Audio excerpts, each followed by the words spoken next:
Kapag may pansit, may kanton. At kapag may magpapakanton, ibig sabihin, may birthday na naman.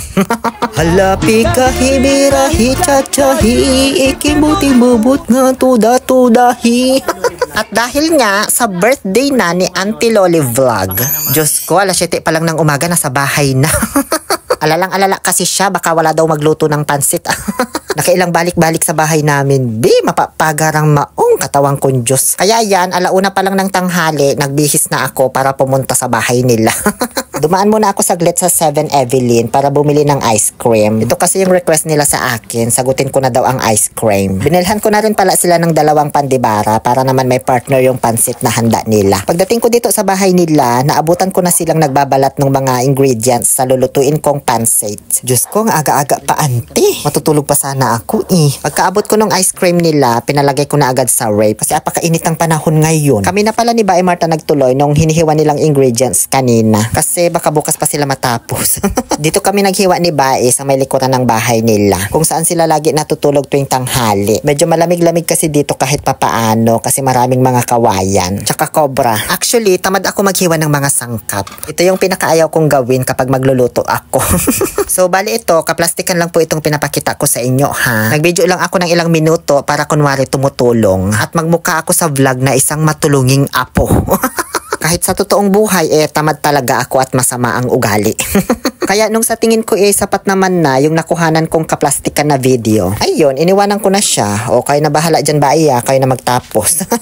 May patahian pala sila ng doormat dito sa likod bahay. Kaya sabi ko sa sarili ko, mukhang magagamit ko na naman to para magmukha akong masipag sa vlog. Kaya ayan, pinakialaman ko siya. Kahit di pa naman ako marunong ba.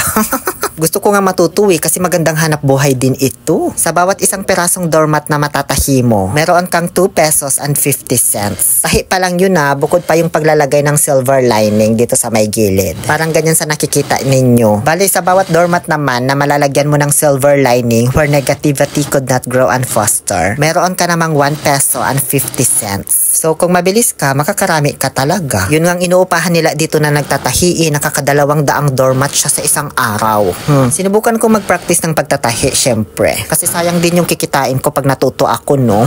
Kesa naman mag-voice over ako magdamag, tas pag-upload ko ang 100,000 views, meron akong $4. Parang gusto ko na lang magtahi nito, B. Sobrang dali lang naman pala nung nasubukan ko na. Kahit nakapikit ka nga kayang-kaya, Diyos ko. Kaso kasama na yung daliri mo sa matatahi. Hoy, di pa kayo tapos maghiwa dyan ba? Nagtahi na ako lahat-lahat. Pinakuluan na rin pala ni Auntie Loli Vlog yung manok na pansahog. Habang naghihiwa kami, si Lola ko lang ng mga ingredients sa likod. Matapos mapakuluan yung manok, hinimay-himay na agad ni Lola ko. Kahit mainit pa, kayang-kaya nila, no? Pagkatapos nilang maghimay ng manok, pinahiwa ko na rin sa kanila yung mga kaykayam. O diba, sabi ko sa inyo, wala talaga akong ginagawa dito, kundi mag-video lang. Dalian mo dyan at ako naman videohan mo kapag magluluto na ako. Matapos kong mahiwa lahat ng sangkap, ako talaga. Kinuha ko na ang talyase at inakir ko na yung pinakukulo ang tubig kanina pa. Pansabaw kasi yan mamaya. Kung saan niya alalang-alala yung lola ko dyan, baka matapong ko daw. At nung na-realize niyang kaya ko naman na, wala na siyang dapat ipag-alala pa. O ayun, umalis na siya. Videohan na lang daw niya ako. Sa mainit na talyasi, ilagay ang kalahating bote ng mantika. O, diba, nabuksan siya ng kusa, di ko na kailangan kagatin pa yung plastic. Di nyo alam yun, no? Ako palang nakakagawa niyan, sure ako. Nung nagsusumiklab na yung mantika, inilaglag ko na yung kaykayam. Piprituhin ko muna kasi ito.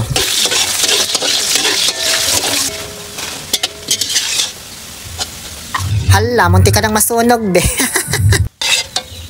Nung na-acure ko na yung kaykayam sa parehong talyase, nilaglag ko na ang bawang la onion. Ibig sabihin nun, bawang plus sibuyas, bawang la onion.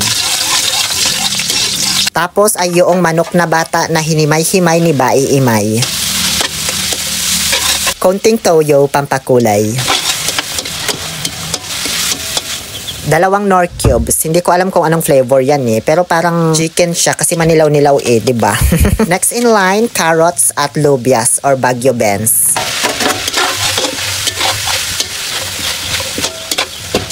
Tapos, okay na yan, luto na, inakir ko na agad.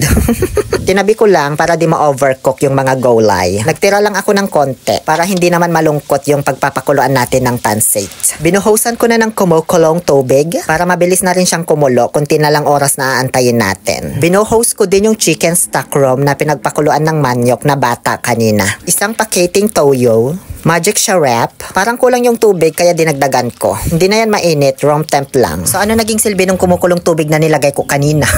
Dinagdagan ko ulit ng konting toyo kasi parang matabang nung tinikman ko. Tansya-tansya lang kasi ginagawa ko dito. Tapos nilagyan ko rin ng pamintatang durog. Antayin na lang natin yung kumulo. Ngayon na kumukulo na, ilalagay ko na ang Gomo Gokyo pansitaw. 2 pakete yan na tig-kalahating kilo. So total 1 kilo lahat. O syempre hahaluin ko yan. Nung umaluka ka na siya parang ganyan, inilaglag ko na yung mga kaalyado ko sa politik. Inilaglag ko na yung kanton. 2 balot pero hindi ko alam kung ilang kilo yan bawat isang balot. Hindi naman kasi ako bumibili niyan. Di ko kasi masyadong bet ang pansit na may kanton. Ayoko kasi nung amoy niya. Wala lang akong choice kasi ito yung binili nila alangan ipabalik ko sa tindahan, di ba?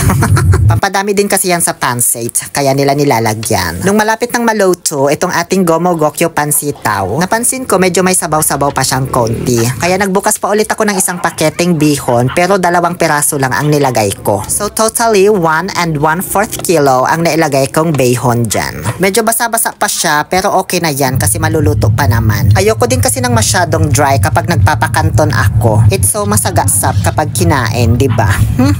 Hinalo-halo ko lang yan hanggang sa tuluyan ng maluto. Nung napagtanto kong luto na yung ating pancit, inilaglag ko na ang kaykayam. And then the ginisang golayat. And last but not the least, ano yung lisa? ay ang ginalip-galip na portfolio. Haluin lang yan ng maigi hanggang sa mangawit ka. Kapag umabot ka sa video na to, mag-comment ka kung taga saan ka kahit wala naman akong pakialam. Tapos paki-follow na lang po ako para umabot tayo sa 500,000 followers bago ako mag-birthday sa June. Okay na to baklang to Tikman ko lang kasi parang natatakam ako sa itsura niya habang hinahalo ko. Pero confident naman ako sa lasa nito. Kasi ilang beses ko naman na siyang natikman kanina. Ipasok ko na sa loob, hindi sa labas. Nagsimula nang mag-aklo agad-agad si Bai Marta. Habang si Auntie Loli Vlog naman ay nagpupunas na ng mga paglalagyan. Ang taray, may paganyan pa. Akala mo kung naka-catering. Tapos, tumulong na rin siya sa pag-aaklo. Ayan, tama yan. Magtulungan kayong mag-ina. At dahil sa ako bumili ng ice cream, syempre ako yung maglalabas sa rape. Ako din unang titikim nito. Baka kasi maubusan ako eh. Saan yung cellphone ko? Ay, naiwan ko pala dito sa loob. Munti ka nang ma-frozen bee. Sa kalagitnaan ng kainan ng pamilya namin, biglang dumating ang D&J Power Couple. May dala din silang 2 ice cream. Diyos ko, hinigitan pa yung dala ko. At wag ka, mas masarap pa yung dala nila, double Dutch tsaka OB flavor. Samantalang yung sa akin, cookies and cream. So, paki-follow na lang sila kung gusto niyo. Dahil dyan, yung kinain ko ay yung dala nila. Mas gusto ko kasi tong OB flavor kaysa dun sa cookies and cream. Di kasi ako mahilig sa cookie. Unti-unti nang nagsidatingan ang mga bisitang hindi naman inimbita. Kasi kami-kami lang din naman to. Bago matapos ang simpleng celebration na ito, mayroong message si Auntie Loli Vlog. Siya si Auntie Loli Vlog ka. Si Auntie Loli Vlog. Birthday ko ngayon. Birthday ko ngayon. Baka naman. Baka naman. Ulit yun. Hello sa inyo. Hello. O siya, tama na yan. Di kasi nila makuha-kuha yung tinuturo ko sa kanila na sasabihin.